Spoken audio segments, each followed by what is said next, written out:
So I don't know what it is about just the angle of this camera and the angle of this hat. It always looks like I'm wearing the hat to the side and it's bothering me, but thankfully there's no video preview, so I can't see it. Welcome to day 2 of taking action. I'm feeling good. I got, I think, I don't know if I mentioned this in the last video. I got a stationary bike delivered yesterday and got it set up and spent some time on it last night. I feel like I must have actually slept and done some breathing while sleeping, which is amazing. I feel a lot better today. Also, really gratified to see all of you are still here. You're terrible about cleaning up your subscription feeds, but I'm glad that you're still around. Welcome back. Yeah, it's gratifying. I hope that you are all doing well. It's been years. I know it's been a particularly rough year this year, so I do hope that you're doing well. Please let me know how things have been for you down in the comments, which I should mention, like, I think that this channel has been demonetized for not being large enough anyway, because it's the vlog channel, so, like, I'm not trying to, like, pitch you on sticking around. Anyway, it's not a, engage so more people see this. Honestly, I don't really want people to see this. So I'm going through kind of, I'm trying to make sure, I thought I had written stuff down. I want to go through kind of 3 topics real quick for today. First was hello, so that one's done. The second one was kind of how am I gonna approach this taking action stuff. And I feel like if I'm making videos on a pretty frequent basis, there'll be plenty of time to cover lots of stuff, so there's no need to get into everything today. But I do want to give you a heads up about sort of where my head's at as far as I'm gonna make my life better and maybe provide some inspiration. I don't know. It's selfish. Like this is for me. This is unproven. This is based on my subjective experience. I remember reading somewhere that the older you get, the less generalized advice applies to you, because you're, you know, certainly when you're kids, you're more similar to your peers. Than you are at later points in your life. And so, like, the advice of, like, oh, well, you know, you need to make sure to spend an hour every morning doing blah, blah, blah, blah, doesn't necessarily apply to a single mom of 7, right? Like, it's very much governed by life circumstances. So anyway, this is just my personal approach to trying to get my life back on track. So I'm recording my screen, so I'll go ahead and, in editing, switch over to that. I want to show you kind of what I'm thinking of. So I've put together a spreadsheet because I love spreadsheets. I don't love Google, and part of me was like, I should do this on paper. And anyway, it's just another excuse not to take action. We're taking action. That's the theme of what we're doing here. So here's the first sheet that I've got, and up at the top I have a set of, yeah, just days coming out from one. This was yesterday. Recorded a video. Good on me. And these are habits. So this sheet is just habits, and my goal is to add or evolve a habit every day. So, you know, so there's nothing about diet here yet. There's nothing about sleep. There's nothing about, like, God, maybe drink some water. None of that. But periodically things will get added, and so eventually you'll have, you know, things like here that, you know, eventually we'll start to fill these things up. One of the things that I've struggled with in the past when trying to develop good habits is figuring out how to fall off of the wagon successfully, and how to get back on without losing all momentum. I think the goal here is to, like, take a look at this and say, look, I don't need to add another thing. If I'm struggling to keep up with the list of 5 things or whatever by day 5, that's fine. Let's just continue to iterate on 5. So today I added 15 minutes on a stationary bike. I did that, went ahead and just decided, hey, I'll go ahead and log what I did. That's 3 miles, so that's 12 miles an hour of biking, which I'm sure isn't particularly great, but hey, it was 15 minutes and it was something, and it's done. And the goal isn't for these things to be particularly difficult, but for them to be achievable and sustainable.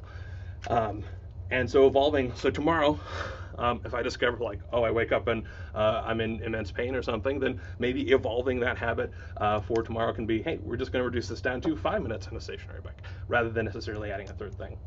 But that's where I'm at. I suppose we can check off record a video, because I'm now recording a video. You know, it doesn't say upload a video, just putting that caveat in there. But I'm going to try and record something every day, just so that I can see what's going on that day when I look back, and hopefully that'll provide some inspiration for future me with future in whatever future life crises. The second thing I want to do is take an action every day. And one of the things that this has, my goal is for this to be an action that starts a bit of a flywheel that makes it easier to establish good habits. And again, this can be really small. This shouldn't be stuff like do the dishes, because dishes will pile up again. But it can be stuff like, replace the stained ceiling tile that has some water damage, because that is the thing that's fixed, and then I get to enjoy the whole like, hey, it's fixed, and I don't ever every so often look at that and get a little bit of stress out of it. Like, I've generally improved where I'm at. So that's what these are. So day 1 was uploaded a video and kicked off the process. Day 2, I think, is actually going to be a woodworking thing, which I'll get into because a couple of you made reference to that. So we'll talk. But that's my third topic to go over. And then finally, check-ins. I do want to periodically, I don't know how frequently I want to do this. I do want to check in with kind of where I'm at as far as just physical measurements go, and I guess health measurement. I don't know how frequent this is going to be, but I did, at my size, I've just been stepping on the scale with all my clothes and whatnot, because like at this point, is it really like, oh no, it's the shoes. It's definitely the shoes. It's not the shoes.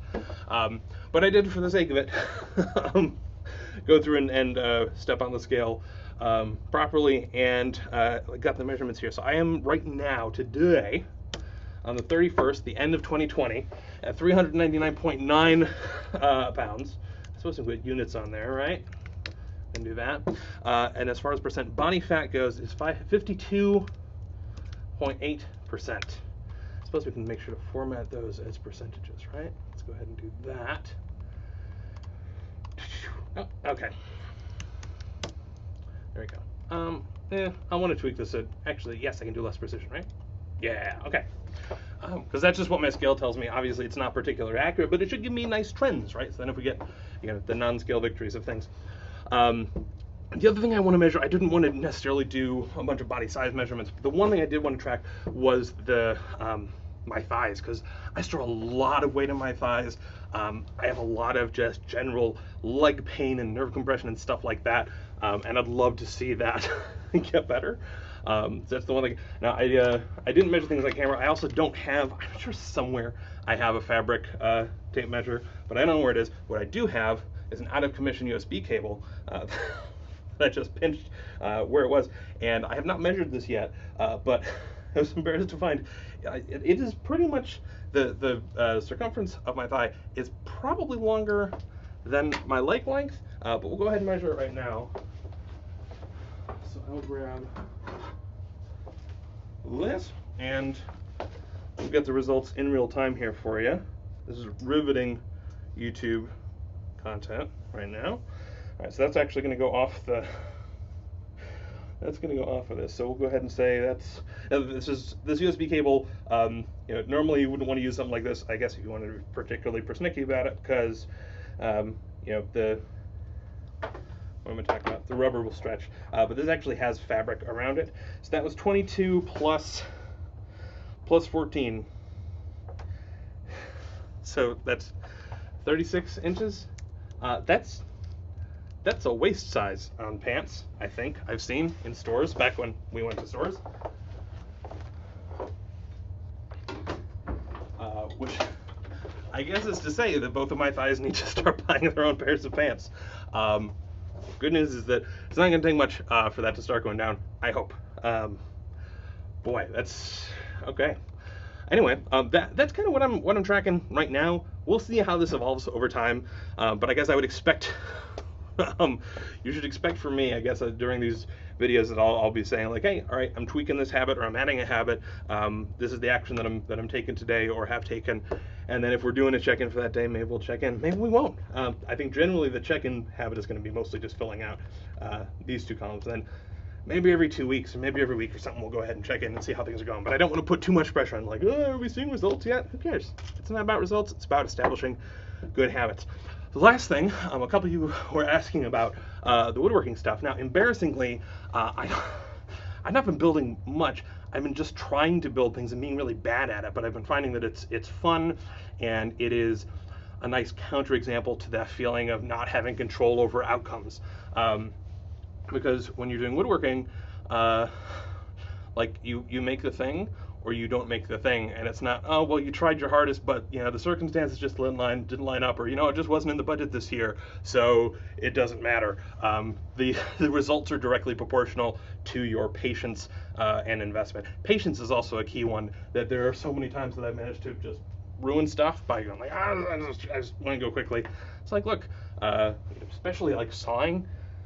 I don't know if you know this. You're actually not supposed to put any downward pressure on the saw. You're supposed to like go back and forth and just let it slowly drift its way down. You can put light pressure, but yeah, so that's interesting. I've been pretty much exclusively doing hand tool stuff because one, power tool stuff are allowed. Two, I'm not going to a hospital right now.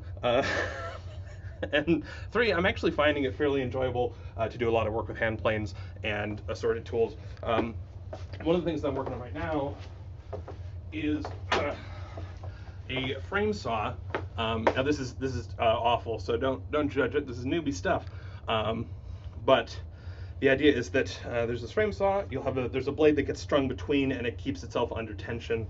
And then you can use this to resaw boards into thinner pieces of boards. And one of the things that I managed to royally screw up, again, just sort of not being super great or accomplished at this, is trying to work on the mortise and tenon joinery. So these are tenons, and these are mortises. The mortises are the holes. And you know, I can take this out. So generally, this is a pretty strong. I need a mallet. There we go. All right. Generally, this is pretty strong. However, what I had done foolishly, when you're generally, if you're doing this with hand tools, you can use a router and just go in with electric stuff. But if you're just doing hand tools, then you would take a chisel.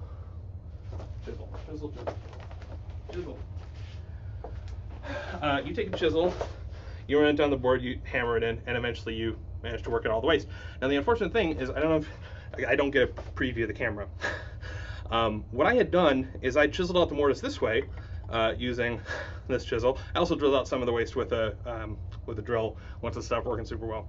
But unfortunately, the grain of the wood runs this way as well.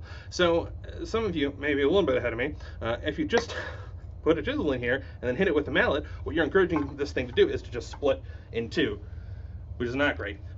If this is the way this is going to be, you actually want to go ahead and cut the waste wood out this way so that your chisel is not trying to effectively basically form a wedge in the block of wood that you're working on. And so this actually, it's not super visible, but it has split in multiple locations. It's not gonna work. The other unfortunate thing, which I didn't realize until I was trying to chop out the mortise, is that boy, it is very difficult to just hammer down into something in a vise. You actually just want to lay it flat on the table, and so I shouldn't have actually started shaping these at all, so I just have a flat block of wood. So, going back to the action that I'm taking today, is I need to basically create new blanks, so new square pieces like this. These are actually two pieces of wood that are laminated together. So my goal for today is to do some hand sawing and hand planing to square up that material, go ahead and glue them up and get them clamped up so that I do have basically two new handle equivalents that I can start first making the mortises into and then actually shaping out. So yeah, that's what I'm doing in woodworking world, in case you were curious. Yeah, I think that's it for me. I'm sure this is already starting to run a little long, but we'll see where this goes. I hope that you all are having a wonderful wrap up to the year, and next year's going to be an awful lot better. Happy New Year. Cheers.